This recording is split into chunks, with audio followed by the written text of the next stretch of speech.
Conservatoire national du Pélargonium, il a été créé en 1982 par l'ancien directeur des espaces verts qui s'appelait Daniel Lejeune et qui était un grand passionné de plantes en tout genre et de végétaux. Alors on a environ 450 variétés donc horticoles donc créées par l'homme et environ 150 espèces botaniques donc qu'on trouve en nature en Afrique du Sud globalement.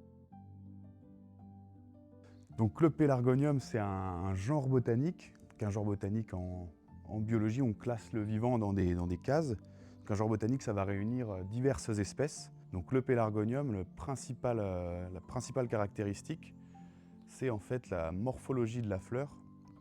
Donc on voit ici, c'est typique, hein, les couleurs peuvent varier en fonction des espèces.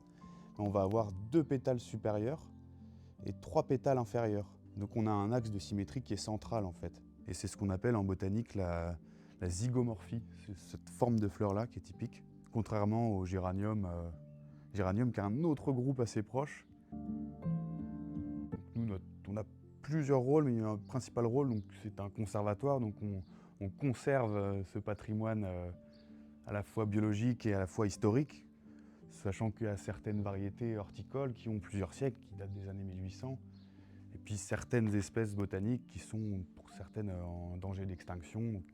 Au fil des années, il y a pu avoir des échanges avec certains collectionneurs, il y a aussi des échanges de graines avec des instances, des groupes internationaux sur le groupe du Pélargonium, qui nous permet d'introduire de nouvelles espèces.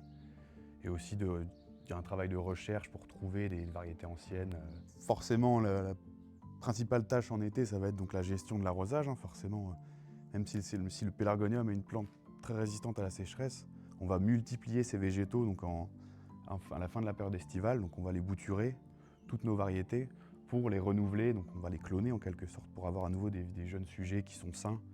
Donc c'est un travail qui est saisonnier, donc on a ce cycle-là, tous les ans au final.